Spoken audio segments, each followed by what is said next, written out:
Welcome to cute and cuddly finds. So friends, आज मैं आपके लिए ले आ रही हूँ एक बहुत ही इजी पैटर्न। आप आज बनाना सीखेंगे हेडबैंड क्रोशे किया हुआ, और उसमें बहुत सारी स्ट्रेच है। तो बहुत ही इजी पैटर्न है। इसके लिए आपको सिर्फ एक स्टिच आना ज़रूरी है, और आज मैं आपको वो स्टिच सिखाऊंगी। और बहुत ही बिगिनर लेवल ये पैटर्न है, तो आप आराम से इसको बना सकते हो। और ये हेडबैंड है तो इसको थोड़ा टाइम लगेगा, तो मैं आपको बताती जाऊंगी, और फिर आपको ऑफ द कैमरा कुछ काम करना पड़ेगा। ठीक है, तो चलिए देखते हैं। इसके लिए मटेरियल चाहिए होगा आपका कोई भी फेवरेट यार्न। ये आजकल मुझे ये फेवरेट है मेरा, ये स्पार्कली यार्न है अवेलेबल यहाँ पे। ये मैंने लिया हुआ है बोर्डो कलर में, मतलब थोड़ा रेड ब्राउन, जैसे मरून कह सकते हो उस तरह से कलर है, और इसमें गोल्डन रेड कलर की ग्लिटर है। तो इससे जो बन के पैटर्न तैयार हो जाएगा वो बहुत ही अच्छा लगेगा। मैंने इसमें एक हार्ट भी बनाया हुआ था लास्ट अपनी वीडियोस में, आप देख सकते हो। तो ये मैंने 100 ग्राम्स यार्न ली हुई है, लेकिन इतनी ज़रूरत नहीं है। 50 ग्राम्स यार्न से भी कम इसमें लगेगी। तो आप बहुत ही आसानी से ये प्रोजेक्ट बना सकते हो, कोई भी कलर में बना सकते हो, आपके पसंद का कलर।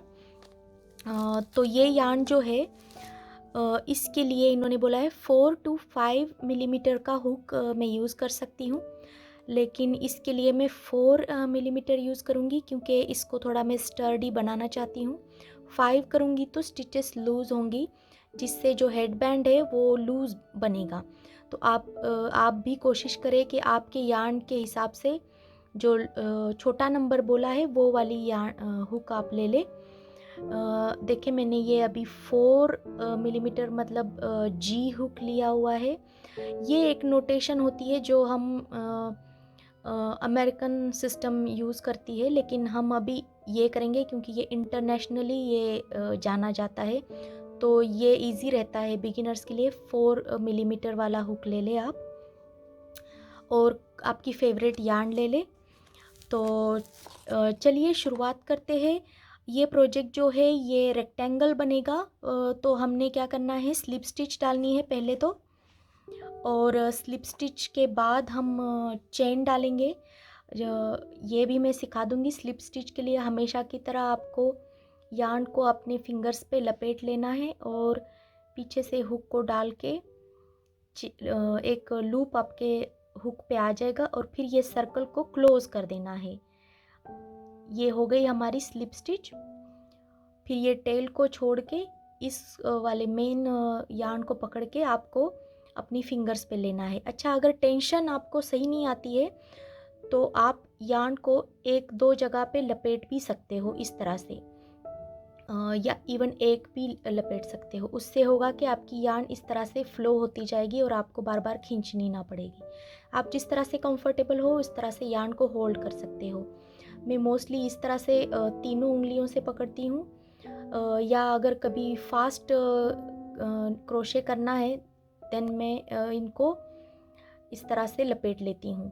तो उस तरह से होता है कि फिर मेरे फास्ट मुझे बार बार टेंशन की वो नहीं होती है, फ्लो में चला जाता है। तो अभी हमें क्या करना है, जिस विड्थ का हमें हेड बैंड बनाना है उस विड्थ की हमें चेन डालनी है। तो मैं अभी क्या करूँगी, 17 चेन्स डालूँगी। 1 2 3 4 5 6 7 8 9 10 11 12 13 14 15 16 17। तो देखिए इतना ये है अभी बना हुआ, और आई थिंक कि ये हेडबैंड के लिए आइडियल साइज़ होगी। तो अब क्या करना क्या है, अभी जो मैं स्टिच आपको बता रही हूँ वो सिंगल क्रोशे और डबल क्रोशे के बीच वाली स्टिच आती है। तो मैं अभी आपको दिखाती हूँ। इसको कहते हैं half double crochet. Half double crochet का मतलब ये है कि आप शुरुआत डबल क्रोशे की तरह करेंगे, लेकिन उसको हाफ वे फिनिश कर देंगे। तो यार्न ओवर कर लेना है और थर्ड चेन, हुक से थर्ड चेन में आपको डालना है। डबल क्रोशे के लिए फोर्थ में डालते हैं, लेकिन हाफ डबल क्रोशे के लिए थर्ड में डालेंगे। तो ये यार्न ओवर कर लिया और ये तीसरी आप चेन फाइंड आउट कर ले और उसमें डाल के, वो चेन के ऊपर के 2 लूप्स में डाल के यार्न ओवर कर लेना है फिर से। तो हमारे पास 3 लूप्स आ गए हुक पे। अब हमें क्या करना है, तीनों लूप में से एक ही बार में निकाल लेना है। ठीक है, तो ये सिंगल क्रोशे से हल्की सी थिक बन जाती है स्टिच, लेकिन डबल क्रोशे की तरह टॉल नहीं बनी है। ठीक है, ये हमारी पहली स्टिच है। तो इस प्रोजेक्ट के लिए इतनी ज़रूरत नहीं है स्टिच मार्कर लगाए, लेकिन अभी बिगिनर लेवल के लिए स्टिच मार्कर लगाए तो आसान रहेगा। सो मैं ये पहली स्टिच के लिए ये इधर स्टिच मार्कर लगा रही हूँ, दो ऊपर का जो 2 चेन्स होती है उसमें। तो अब क्या करना है, हमें कंटिन्यूसली अपने आखिरी चेन तक हाफ डबल क्रोशेस बनाने हैं। तो मैं पहले लूँगी यार्न को हुक पे और कोई चेन स्किप नहीं करनी है। कंटिन्यूसली एवरी चेन में हमने हाफ डबल क्रोशेस डालने हैं। 3 लूप्स आते हैं, फिर यूँ निकाल लेना है। नेक्स्ट में भी यार्न ओवर और चेन में डाल के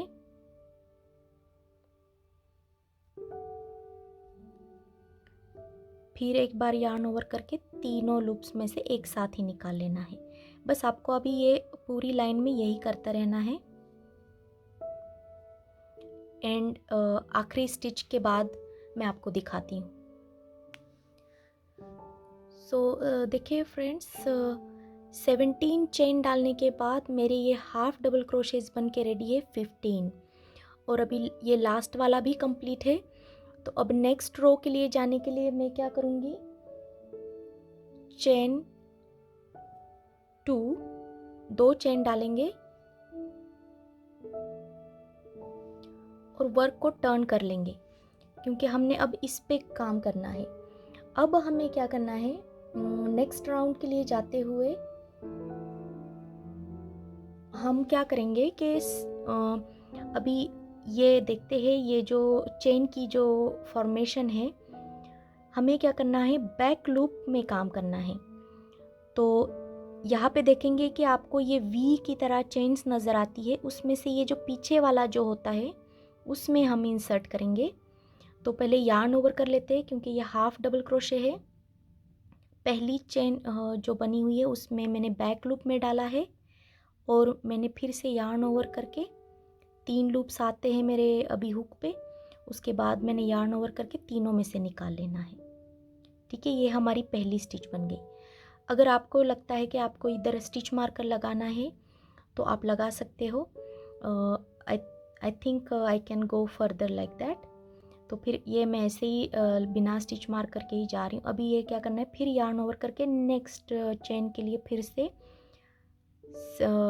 बैक लूप में, ये देखिए पूरा इस तरह से वी में नहीं डालना है, सिर्फ बैक लूप में डालेंगे। तो दिखते हुए ये थोड़ा सा ऑड लगता है कि ये चेन थोड़ी बाहर आ रही है, लेकिन ये जैसे ही आप काम करते जाएंगे वो फिर से नॉर्मल पे आ जाएगी। आपको बस अब ये यूं करते जाना है एंड तक। हाफ डबल क्रोशेज ही बनाने हैं, तो अभी एंड तक करते हैं। देखिए लास्ट वाली चेन अभी रहती है, ये वी स्टिच की वजह से, स्टिच मार्कर की वजह से हमें आसानी से दिखाई देती है। अब ये लास्ट वाला भी वैसे ही बनाना है जैसे हम पहले बनाते हैं। अब क्या करना है, फिर से काउंट करके देखना है कि ये 15 है या नहीं। बिगिनर्स कोशिश करें कि कुछ राउंड्स के लिए ये काउंट करते रहे एवरी रो के बाद। ये हमारा सेकंड रो कंप्लीट है, तो 2 चेन डालनी है, वर्क को टर्न कर लेना है। अब फिर से सेम करना है। अगेन इसी रो के लिए भी हमने बैक लूप में ही काम करना है। तो हम क्या करेंगे, पूरा ये अभी जो पैटर्न है वो बैक लूप में काम करते रहेंगे। तो होगा ये कि आपके जो बन के जो फैब्रिक तैयार होगा उसमें थोड़ी स्ट्रेच आएगी। अभी ये पूरा बनाते हैं।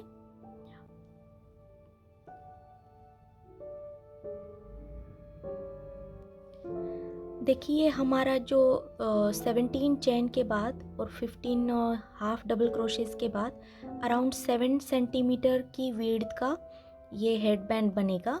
अगर आपको वेरी करना है तो आप यहाँ पे अभी गेस कर सकते हैं कि कितने स्टिचेस आपको ज़्यादा चाहिए या कम चाहिए। किसी को पतला चाहिए तो आप फिर उस हिसाब से अभी एडिट कर सकते हो। पूरा प्रोजेक्ट बनाने के बाद फिर डिफ़िकल्टी होगी, तो ये विड्थ आप अभी एडजस्ट कर सकते हो चेन डिफरेंट डाल के। तो देखिए ये थर्ड रो भी कंप्लीट है। हमने लास्ट में 2 चेन डालनी है, ये भूलना नहीं है। और टर्न करके वर्क को फिर से मैं ये फोर्थ रो बना के दिखाती हूँ, फिर हम लास्ट वाली स्टेप्स देखेंगे। ये row fourth row as it is है, इसमें कोई डिफरेंट नहीं है, तो मैं ये फास्ट कर रही हूँ। तो इस रो को कंप्लीट हो जाने के बाद देखिए अगर आप अडल्ट साइज़ के लिए बना रहे हो तो अराउंड 49 टू 51 या इवन 53 तक आपकी जाएगी सेंटीमीटर्स में ये हेड बैंड की साइज़ लेंथ, क्योंकि जितने आपका हेड का सरकमफरेंस है उस पे डिपेंड करेगा कि कितना आपको ये हेड बैंड अब बनाते जाना है, कितने रोज़ डालने हैं। तो बस बनाते जाए और आप बीच बीच में चेक भी कर सकते हो। विदाउट स्ट्रेच चेक करें और हल्का सा फिर स्ट्रेच दे के भी चेक करें कि पहनने के बाद कैसे लगेगा। तो इस राउंड में भी 15 स्टिचेस होने चाहिए। और वैसे भी पता चलता है कि आपका पीस सीधा सीधा रेक्टेंगल की तरह आगे जा रहा है या कम स्टिचेस हो रहे हैं, देख के भी पता चलेगा। और अगर गलती होती है तो आपको फिर बस हुक निकाल के इसको खींचना है वो रो के लिए, और फिर वापस जहाँ से करेक्ट है वहाँ से आप शुरू कर सकते हो। तो बस ये ट्रिक्स हो गई। अच्छा, इफ़ेक्ट देखे इससे यूँ होगा कि रिपल की तरह ये दिखेगा। दोनों साइड से पहन सकते हैं इसको, रिवर्सिबल होगा ये पैटर्न। तो ऐसे अप डाउन हील की तरह होता है और इसमें स्ट्रेच आती है अच्छी सी। अभी तो ये छोटा पीस है तो इतनी स्ट्रेच नहीं है। तो ये कंटिन्यू करते जाए। अराउंड अडल्ट साइज़ के लिए है तो अबाउट 50 सेंटीमीटर तक करें, और छोटे बच्चे के लिए है तो फिर इसमें आपको साइज़ उसके हेड के सरकमफरेंस के हिसाब से बनानी पड़ेगी। तो अब मैं आपको मिलती हूँ जब ये मेरा पूरा पीस साइज़ का बन जाएगा। मैं 49 सेंटीमीटर्स तक बना रही हूँ। तो मिलते हैं कैसे आखिर में फिनिश कैसे करते हैं इसको, 2 पीसेस को राउंड में कैसे सीते हैं ये मैं आपको दिखा दूँगी। ओके, वन मोर थिंग, ये प्रोजेक्ट बिगिनर का है, बिगिनर प्रोजेक्ट है, लेकिन ये थोड़ा टाइम टेकिंग है। तो ये पैटर्न हो सकता है कि आप आज शुरू करें और होल आफ्टरनून लग जाए या इवनिंग लग जाए, या अगर आप फास्ट क्रोशे करना सीख गए हो तो हो सकता है कि अराउंड 30 मिनट्स या 1 आवर में कंप्लीट कर ले। तो आपके अपने स्पीड के हिसाब से करें, रश नहीं करें। मैं इसको अभी इधर ही हॉल्ट कर रही हूँ और मैं डायरेक्ट आपको लास्ट वाली स्टेप्स दिखा रही हूँ।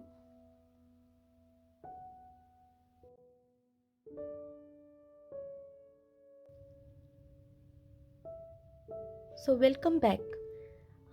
तो हमने जो ये हेडबैंड बनाया था ये ऑलमोस्ट कंप्लीट है। इसका अभी मैं मेजरमेंट करके दिखाती हूँ कि कितना मेजरमेंट है। सो ये अराउंड 45 सेंटीमीटर बना हुआ है। तो ये अडल्ट साइज़ के लिए आई थिंक इनफ साइज़ बनी हुई है। देखिए हमेशा 1 इंच छोटा रख के जो आपका हेड का सरकमफरेंस आता है उसके कंपैरिजन में, क्योंकि ये वाले जो हेडबैंड है इसमें इट्सेल्फ देख रहे हैं आप कि ये ऐसे जिगजैग बना हुआ है, जिसकी वजह से ये फैब्रिक में स्ट्रेच होगी, और इस स्ट्रेच की वजह से आपका हेडबैंड पहनने के बाद स्ट्रेच हो सकता है, उसकी वजह से फिट करने में आसान रहेगा। तो हमेशा याद रखें कि जो हेडबैंड है वो हमेशा 1 और 2 इंच छोटा बनाए और आपके साइज़ हेड के सरकमफरेंस को चेक करें। आप अपने हेड पे लगा के देख सकते हैं कानों के पास। और पूरा ये सर्कुलर अभी बना नहीं है, ये एक स्ट्राइप में बना हुआ है। अभी ये स्ट्राइप कंप्लीट है। तो अभी मैं दिखाती हूँ कि लास्ट स्टेप में आपको क्या करना है। तो हमेशा की तरह हमने इसको एक फाइनल स्टिच डाल के, जो कि स्लिप स्टिच की तरह होगी, वो डाल के हमने एक लंबा धागा छोड़ना है। अभी जितना पॉसिबली लंबा कर सकते हो उतना हम इसको लंबा बना देंगे। तो ये देखिए देखिए ये हमें ये वापस इसको स्टिच करके जोड़ देना है, इसीलिए हमें लंबा धागा चाहिए। तो मैं अभी क्या कर रही हूँ, 20-30 सेंटीमीटर तक इसको लंबा लेके फिर जो बची हुई यार्न है उसको मैं कट करके सेपरेट कर दूंगी। इसके लिए बहुत ही कम यार्न चाहिए। आई थिंक 20-30 ग्राम्स यार्न भी इनफ है। ये लेफ़्ट ओवर प्रोजेक्ट यार्न में भी बन सकता है अच्छा प्रोजेक्ट। तो अब देखिए ये लास्ट स्टिच बन गई, इसकी वजह से ये सिक्योर हो गया है। अभी इसका ये खुलता नहीं है, जो लास्ट वाली स्लिप स्टिच डाली है। अब हमें क्या करना है, पहला और सेकेंड शुरू वाला और आखिरी वाला जो है हिस्सा एक दूसरे के ऊपर रख के, अच्छा देखिए ये थोड़ा अनइवन दिखता है शुरू में, क्योंकि ये पहली वाली जो स्टिचेस है वो स्लाइटली लूज दिखती है, और ये जो लास्ट में बनी है वो थोड़ी सी स्टर्डी अभी भी होती है। तो इसका कोई प्रॉब्लम नहीं है, हमने सीते हुए उसको एडजस्ट कर देना है, कॉर्नर से कॉर्नर को मिला लेना है। देखिए ये टॉप मोस्ट कॉर्नर से ये अभी जो बना है उसका टॉप मोस्ट कॉर्नर इस तरह से जोड़ के हमने सी देना है। और अभी हमारी रनिंग यार्न जो है ये इस हैंड में है, राइट हैंड में है मेरे। तो मैं क्या करूँगी, यहाँ से यहाँ पे टॉप मोस्ट कॉर्नर्स को पहले जोड़ दूँगी और फिर इस तरह से स्टिचेस करती जाऊँगी, और स्टिच करते हुए हमने ये एडजस्ट करना है। फिर हमारा जो ये अनइवन थोड़े से एजेस बनी हुई थी वो भी सही हो जाएंगी। चले तो इस वाली यार्न को यार्न नीडल, जो टेपेस्ट्री हमारी नीडल होती है उसमें ले ले। इसके लिए होल बड़ा हो, ये वाली एक कंडीशन अच्छी है, उससे आपको कंफर्टेबली आप स्टिच कर सकती है। और ये ब्लंट वाला जो होता है वो भी एक इम्पॉर्टेंट है कि आप अपने आप को हर्ट ना करें। तो और वैसे देखा जाए तो ये यार्न जो है बहुत ही थिक होती है, तो इसके लिए यही वाला कंफर्टेबली यूज़ कर सकते हैं, इससे छोटा जाने की ज़रूरत नहीं है। तो ये वाली जो पहली वाली जो हमारी टेल एंड बची है इसको हम बाद में हाइड कर देंगे। तो हम पहले क्या करते हैं, ये वाला जो मेन काम है, जो सीम हमारी है वो जोड़ देंगे। उससे क्या हो जाएगा, ये हमारा एक पूरा सर्कल बन के तैयार हो जाएगा, जो कि हमारा हेडबैंड है। अभी ये हेडबैंड 45 सेंटीमीटर का बना है। अगर आप स्ट्रेच करेंगी तो ये अराउंड 50, 52, 53 इतना स्ट्रेच हो जाएगा मैक्सिमम उसमें। तो ये अडल्ट साइज़ बन गया है। तो देखिए इसको आप ये देखें कि ये रिवर्सिबल मटेरियल है, तो आप किसी भी तरह से स्यू कर सकते हैं, दोनों तरफ सेम ही बनेगा। तो मैं क्या कर रही हूँ, अभी इसका इतना केयर नहीं कर रही हूँ। इसका टॉप मोस्ट स्टिच देख के मैं इसको जैसे मैट्रेस स्टिच होती है वैसे ही जोड़ दूंगी। अगर आपको मैट्रेस स्टिच याद नहीं है तो मेरी पिछली वाली वीडियोस देख सकते हैं, या तो फिर अभी देखें। मैं ये इस तरह से मोशन में बनाती जाऊंगी। तो अभी मैंने अगले वाले पे डाला है, अब मैं वापस टर्न करके यूं आ रही हूँ पीछे की तरफ, इस तरह से मैं। अच्छा, इसके लिए अगर आपको ज़्यादा स्टडी बनाना है तो आप 2 लूप्स भी उठा सकते हो, लेकिन मैं ये आउटर मोस्ट लूप उठा रही हूँ और इसका भी आउटर मोस्ट लूप उठा रही हूँ, और फिर वैसे ही हमने आना है नीचे की तरफ। ये बहुत ही लास्ट स्टेप बहुत ही इजी है, और थोड़ा सा आप ओपन करके देखें। अगर आपको लगे कि इट लुक्स गुड देन आप कंटिन्यू कर सकते हैं। तो अभी ऊपर है तो हम नेक्स्ट स्टिच में हम नीचे आएंगे। ये वाला जो यार्न है वो थोड़ा देखते हुए मुश्किल लगती है, लेकिन यूज़ करते हुए नहीं, वीडियो में हो सकता है आप बिगिनर है तो फिर आप थोड़ी प्लेन वाली यार्न ले, ना कि ये कर्ल वाली। इसको कहते हैं बुकले यार्न। ये फ्रेंच वर्ड है। बुकले मतलब जिसमें अपने आप में ही ऐसे कर्ल बना हुआ है, जैसे कर्ली हेयर होते।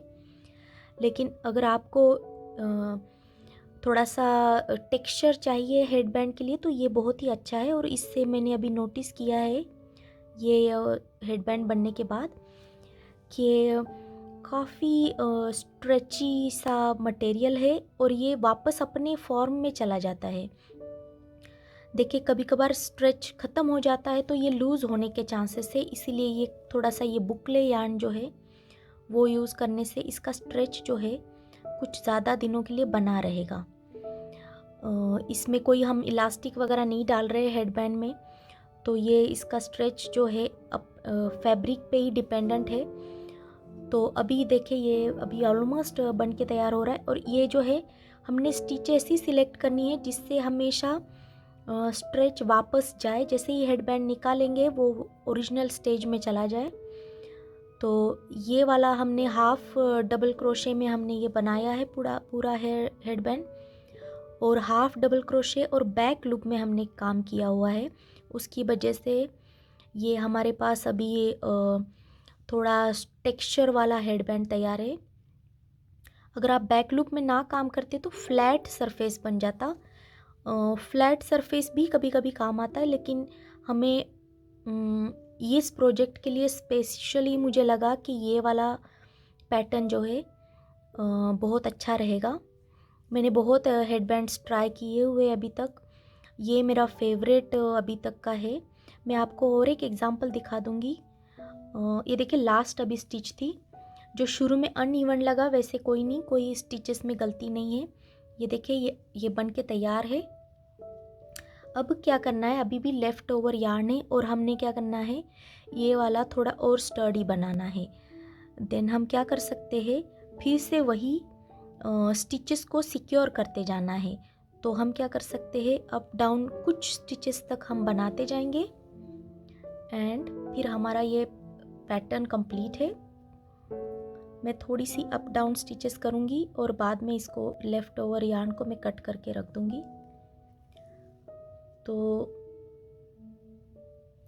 ये देखिए बहुत ही इजी प्रोजेक्ट था, ये थोड़ा सा टाइम टेकिंग था, लेकिन आई थिंक कोई भी बिगिनर ये प्रोजेक्ट बना सकता है। और विंटर्स में और अगर आपको विंड में जाना है तो ये अच्छा एक हेयर एक्सेसरी बन के तैयार हो जाती है।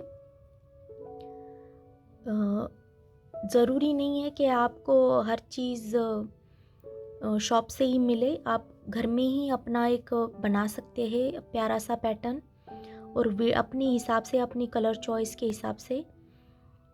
ये बहुत ही अच्छा बन के तैयार हो गया है। वैसे भी आजकल लॉकडाउन चल रहा है तो बहुत ही मुश्किल हो जाता है चीज़ें मिलना, शॉपिंग वगैरह इजी नहीं होती है। तो ये आप घर बैठे अपना खुद से बना सकते हो आपके मनपसंद कलर का। गर्ल्स के लिए पिंक कलर में ये बहुत अच्छा लगेगा, या पर्पल कलर में, और जेंट्स के लिए न्यूट्रल कलर में भी बना सकते हैं, जैसे ब्लैक हो गया, ग्रे हो गया, या ब्राउन। और जो विंड चिल होती है सुबह की या इवनिंग की, उसके लिए ये बहुत काम देता है। इवन समर डेज में भी, स्प्रिंग में भी कभी कभी इवनिंग में ठंड हो जाती है, तो ये बहुत ही छोटी सी एक्सेसरी है जो आप कैरी कर सकते हो अपने साथ, और जब ज़रूरत पड़े आप इसको पहन सकते हो। देखिए ये इस तरफ से स्टिचेस हो गई है और ये ऑलमोस्ट अब लग रहा है कि ये वन पीस में बना हुआ है। अब क्या करना है, मैं ये वाली जो यार्न थी जो लॉन्ग वाली, उसको कट कर रही हूँ और दूसरी वाली को भी हाइड कर दूँगी। तो इसीलिए इतनी लंबी यार्न रखनी चाहिए जो है नीडल पे आ जाए, जिससे छुपाना प्रॉब्लम ना हो। उसके बाद हम उसको कट कर सकते हैं। शुरू में ही एकदम छोटा नहीं कट करना चाहिए, एकदम छोटा कट करेंगे वो नीडल पे नहीं आएगा। अगर मुश्किल होती है तो अगर बहुत ही छोटे पीसेस से हम क्रोशे हुक से भी उनको हाइड कर सकते हैं, लेकिन क्रोशे की टिप की वजह से वो हाइड किए हुए पीसेस थोड़ी देर बाद निकल आ सकते हैं। अगर यहाँ तक आप हाइड करेंगे तो निकल आ जाएगा। इसीलिए लंबा होना चाहिए, एंड्स आपको सही से छुपाने में ईजी रहेगा। ये देखिए ये थोड़ा अनइवन सा लग रहा है, तो मैं क्या करूँगी, इसको अंदर की तरफ लगा के खींचूंगी तो ये सही हो जाएगा। तो ये इस तरह से बनके तैयार हो रहा है पीस हमारा। और आप मुझे ज़रूर कमेंट में बताएं कि आपने बनाया है या अभी तक या नहीं, और अगर बनाया है तो मुझे बहुत ही खुशी होगी, और मैं आपके लिए और अच्छे अच्छे इस तरह से पैटर्न ले आ सकती हूँ। और अगर नहीं बनाया है तो आप ज़रूर ये ट्राई करें, ये बहुत ही बिगिनर लेवल प्रोजेक्ट था, even kids can do that. और मैं अभी अपने चैनल पे यही कोशिश कर रही हूँ कि ईज़ी पैटर्न सिखाऊं। ईज़ी पैटर्न से आपको ये होगा कि एक सेटिस्फेक्शन होता है कि आपने बना लिया है and you can do it. तो फिर आगे जाके आप डिफ़िकल्ट भी चीज़ें सीख सकते हो। शुरू में ही डिफ़िकल्ट चीज़ें भी सीख सकते हो, लेकिन फिर टाइम कंज्यूमिंग हो जाएगा, और अगर कोई प्रॉब्लम आए, कोई मिस्टेक हो जाए, तो आप गिव अप कर सकते हो। तो ऐसे ऐसे पैटर्न चूज़ करने चाहिए जो कि ईजी हो। हर किसी ने अपने लेवल का पैटर्न चूज़ करना चाहिए। हेड बैंड में भी अभी ये देखिए ये वाली स्टिच बहुत ही इजी वाली थी, लेकिन अगर जिसको हाफ डबल क्रोशे नहीं पता है तो उसके लिए डिफ़िकल्ट हो जाती। वैसे ही अगर हेड बैंड में और भी डिफरेंट पैटर्न्स हम यूज़ कर सकते हैं, बहुत सारी क्रोशे में बहुत सारी स्टिचेस होती है, तो वो डिफ़िकल्ट स्टिचेस भी बना के हम हेड बैंड बना सकते हैं। लेकिन अगर शुरू में ही वो बनाने लगे और मिस्टेक हो जाए तो हॉबी का मज़ा नहीं आता है फिर। तो ऐसा पीस होना चाहिए जो कि काम भी आए, लॉन्ग टर्म यूज़ में भी आए, और सेटिस्फेक्शन होनी चाहिए प्रोजेक्ट बनाने की। तो मेरा ये टारगेट होता है हमेशा कि थोड़ी पीस जो है ना सस्टेनेबल हो, ना कि एक बार बना लिया और फिर उसका काम ख़त्म हो गया। हमेशा कोशिश करनी चाहिए कि उसको हम किस तरह से ज़्यादा सस्टेनेबल बनाए, इकोनॉमिकली भी हमारे वो बर्डन नहीं होना चाहिए हॉबी हमारी। तो देखिए ये अभी पीस ऑलमोस्ट रेडी है। ये अभी मैं अपने स्टिचेस को बस थोड़ा सा स्ट्रेंथ दे चुकी हूँ। अब मैं क्या कर रही हूँ, इसको लास्ट वाला एक स्टिच डाल के ये एक्स्ट्रा वाली जो यार्न है उसको कट कर दूंगी। अच्छा, अब देखिए ये परफेक्ट बन के तैयार है। और यहाँ पे हमने स्टिचेस डाली थी, ये वाला जोड़ है हमारा। और ये देखिए इसमें काफ़ी स्ट्रेच भी है, जैसे स्टोर बॉट लगता है। और ये जो ग्लिटर है, ये इसने जो है पूरे स्कार्फ को इतनी प्लेन स्टिच होने की वजह से भी, जो प्लेन में अगर बोरिंग लगता, लेकिन ये ग्लिटर होने की वजह से ये बहुत ही प्यारा लग रहा है। और गर्ल्स को, लेडीज़ को ये डेफिनेटली बहुत ही अच्छा लगेगा। सिमिलरली मैंने ये देखे ये प्लेन फैब्रिक में बनाया था, ये लॉन्ग टाइम अगो बनाया हुआ है। ये लेवेंडर बिल्कुल ही लाइटेस्ट पर्पल कलर में बनाया था। ये बिल्कुल सॉफ्ट है, ये थोड़ा सा क्रंची जिसको कहते हैं वैसे बना हुआ है, और ये सॉफ्ट बना हुआ है। तो आप अपने फेवरेट टेक्सचर के साथ आप इस तरह से पीस बना सकते हो। देखिए दोनों पीस ऑलमोस्ट सिमिलर ही है। ये थोड़ा सा हल्का सा छोटा है, ये अभी एक हो सकता है 0.5 सेंटीमीटर थोड़ा लंबा हो, लेकिन मैंने ये विड्थ में ये 1 सेंटीमीटर छोटा रखा हुआ है। तो देखिए आप इस तरह से एडजस्ट कर सकते हो, डिफरेंट आपके पीसेस बन के तैयार हो सकते हैं डिफरेंट मूड के लिए। तो that's it. I think now you can make your own head scarf. और इसको आप किसी भी तरह से एक बटन अगर आपको लगाना है तो कोई बटन या फ्लावर्स इस तरह से छोटी छोटी कोई चीज़ें लगा के इसको डेकोरेट भी कर सकते हो। आजकल ग्लू गन से भी आप इसको चिपका सकते हैं इधर। बहुत ही क्यूट सा। I am very happy with this project and I am hope that you can also make something beautiful with me. तो चलिए इसी नोट पे thanks for watching and please subscribe to my channel and share with your friends and family. Bye.